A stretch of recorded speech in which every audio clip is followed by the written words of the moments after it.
अब बात करते हैं आशीष पांडे की।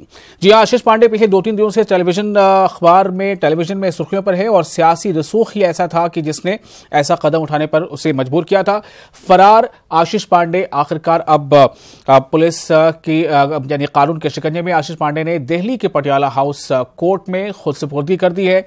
दिल्ली के एक 5 सितारा होटल में आशीष पांडे ने गुंडागर्दी की थी, जिसका वीडियो आम हुआ था। वीडियो में आशीष को पिस्तौल लहराते हुए और एक जोड़े को धमकी देते हुए दिखाया गया था। यह वाकया 14 अक्टूबर का है, जिसके बाद वो मफरूर था। आपको बता दें कि आशीष बीएसपी के साबिक एमपी राकेश पांडे का बेटा है। आशीष पांडे ने खुद को बेकसूर बताया है और खुद को बेकसूर बताते उसे दिल्ली के पटियाला हाउस कोर्ट में खुद सुपुर्दगी भी कर दी है। खबर यह भी है कि कोर्ट ने आशीष को पुलिस रिमांड में दिया है।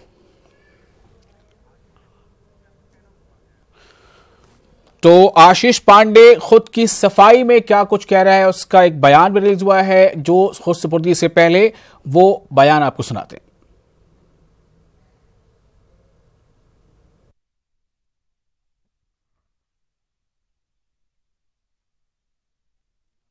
नहीं कर रहा हूं कि उस दिन रात को एक घटना हुई थी। मुझे इसकी जानकारी 2 या 3 दिन बाद पता लगी थी, जब वो वीडियो वायरल हुआ। लेकिन उस घटना को सिर्फ एक पक्ष के द्वारा ही दिखाया जा रहा है, उनके समर्थन में दिखाया जा रहा है। अगर इसको पता लगाया जाए कि उस दिन रात को क्या हुआ था, सीसीटीवी फुटेज दिखाया जाए, ये देखा जाए कि लेडीज़ टॉयलेट में कौन घुसा हुआ था, वहाँ से बाहर निकल के किसने किसको धमकी दी थी। जी हाँ, ये भी सारी चीज़ें देखने वाली हैं।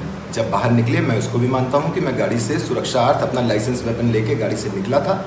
मैंने ना उसको दिखाया है, ना उसके ऊपर ताना है। वेपन मेरे पैर के पीछे साइड में पूरे टाइम मेरे साथ था। आप लोग मुझको बोल रहे हैं कि मैंने उस लड़की से अभद्रता की, उसको पिस्टल दिखाई, उसको धमकी दी। मैंने उस लड़की को एड्रेस तक नहीं किया, मैंने उससे बात नहीं की, मैं उसकी तरफ मुखातिब तक नहीं हुआ। उसने मुझे धक्का दिया, उसने मुझे अपने हाथों से अश्लील इशारे किए, उसके फ्रेंड ने मेरे को उल्टी सीधी बातें बोली। खैर, ये सारी चीज़ें मैं पुलिस को अपना बयान में बताऊँगा। दूसरी रही बात, मुझे अपने देश की न्यायिक प्रक्रिया में पूरा भरोसा है।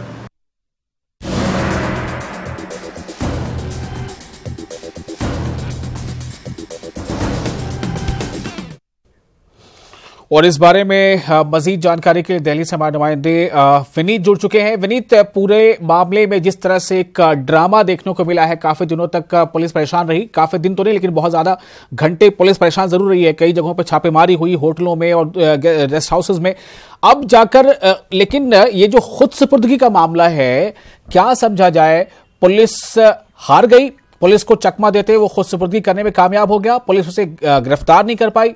विनीत, आज ये निश्चित तौर पे मैं आपको बताना चाहूँगा कि जिस तरह से आशीष पांडे ने खुद अपने आप को सरेंडर किया है, कहीं ना कहीं अगर हम इसे पुलिस की नाकामी अगर हम ना कह करके, भले ही पुलिस का दबाव हम कह सकते हैं, जिसके कारण आशीष पांडे को यहाँ पर सरेंडर करना पड़ा। मैं आपको बताना चाहूँगा कि जब से यह वीडियो सामने आया है, सोशल मीडिया पर छाया है, जिसमें हयात होटल में आशीष पांडे एक बंदूक लहराते हुए दिखाई दिए गए हैं और कुछ जिस तरह की भाषाओं का वो प्रयोग कर रहे थे, जिस तरह के शब्दों का प्रयोग कर रहे थे, उसको लेकर के निश्चित तौर पे सवाल खड़े किए जा रहे थे। उसके बाद दिल्ली पुलिस और उत्तर प्रदेश की पुलिस दोनों ने एक ज्वाइंट ऑपरेशन किया था और कहीं ना कहीं आशीष पांडे पर दबाव था, जिसके कारण आज उसे पटियाला हाउस कोर्ट में सरेंडर करना पड़ा। मैं आपको बताना चाहूंगा कि जब पटियाला हाउस कोर्ट में आशीष पांडे ने सरेंडर किया, उसके पहले उसने वीडियो जारी करके यह बात कही कि पूरी मामले को समझना चाहिए, एक पक्ष को नहीं देखना चाहिए, बल्कि अगर हम पूरे इंसिडेंट से की बात करें, पूरे घटनाक्रम की बात करें, उसे देखना चाहिए और उसके बाद ही किसी निष्कर्ष पर निकलना चाहिए। हालांकि आशीष पांडे ने अपनी गलती मानी, माफी भी मांगी, लेकिन मामले को पूरे तौर पर देखने की उसने बात की। आखिरकार में उसने यह कहा कि अगर हम होटल के सीसीटीवी फुटेज में की बात करें तो सीसीटीवी फुटेज को निकाला जाए और उसे देखा जाए कि आखिरकार जो घटना घटी थी उसके पहले क्या हुआ था। उन्होंने यह भी कहा कि उनको भी अपने पक्ष रखने की बात की जाए। हालांकि मैं आपको बताना चाहूंगा कि जब से यह घटना घटी थी, उत्तर प्रदेश पुलिस और दिल्ली पुलिस ने ज्वाइंट ऑपरेशन किया था, कई जगहों पर छापेमारी की थी और उसी दबाव के बाद आशीष पांडे ने दिल्ली के पटियाला हाउस कोर्ट में आज अपने आप को सरेंडर किया। जी विनीत, देखिए 2-3 मामले काफी अहम हैं। जब मामला किसी भी ऐसे शख्स का होता है जिसके साथ कोई सियासी यानी पॉलिटिकल एक रसूख होता है। पहले तो आप ये देखिए 2-3 दिनों तक पुलिस को आशीष चकमा देते रहे, पुलिस उसे गिरफ्तार नहीं कर पाई और उसने खुद सुपुर्दगी कर दी। तो एक तो ये पहलू है आम। दूसरा पहलू ये भी है कि खुद सुपुर्दगी से पहले यानी सरेंडर करने से पहले बदावतो तो अपना बयान रिलीज करता है। क्या ये मुमकिन है? क्या ये एक इस मुल्क के एक आम नागरिक के लिए भी ये मुमकिन है कि वो खुद सुपुर्दगी ना करे, 2-3 दिनों तक पुलिस को पीछे पीछे घुमाता रहे और फिर उसके बाद वो बयान भी जारी करे? आज निश्चित तौर पर यहाँ पर हम पुलिस की चूक जरूर मान सकते हैं कि पुलिस में आशीष पांडे को तत्काल गिरफ्तार नहीं कर सके, लेकिन पुलिस की भी अपनी प्रक्रिया होती है। पुलिस ने जिस तरह से फोर्स का गठन किया था, जिस तरह के एक टीम का गठन किया था और ज्वाइंट ऑपरेशन हो रहे थे उत्तर प्रदेश पुलिस और दिल्ली पुलिस के, उसने एक ऐसा दबाव बनाया था जिसके कारण आशीष पांडे को सरेंडर करना पड़ा।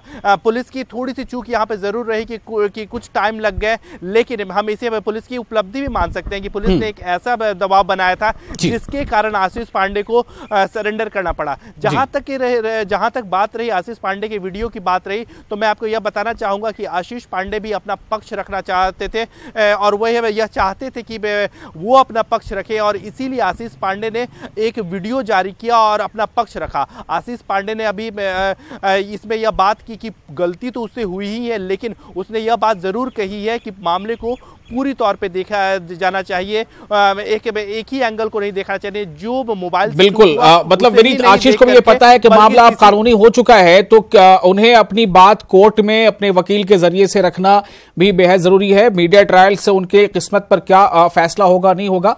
अब ताजा जानकारी क्या है विनीत, क्या जानकारी मिल पा रही है? क्या पुलिस रिमांड में दे दिए गए आशीष?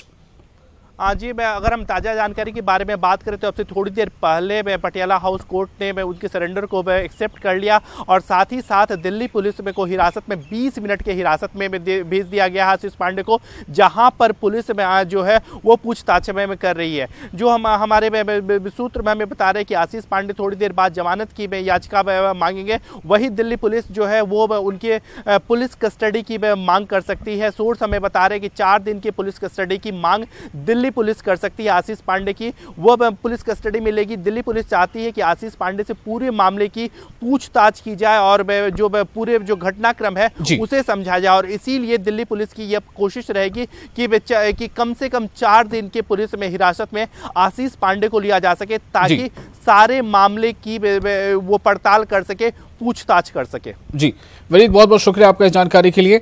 और ये थी खबर आशीष पांडे पर कानूनी शिकंजे की। विनीत कह रहे हैं कि पुलिस भले गिरफ्तार नहीं कर पाई हो, लेकिन ये पुलिस के दबाव का नतीजा है कि आशीष ने खुद सुपुर्दगी की है, सरेंडर किया।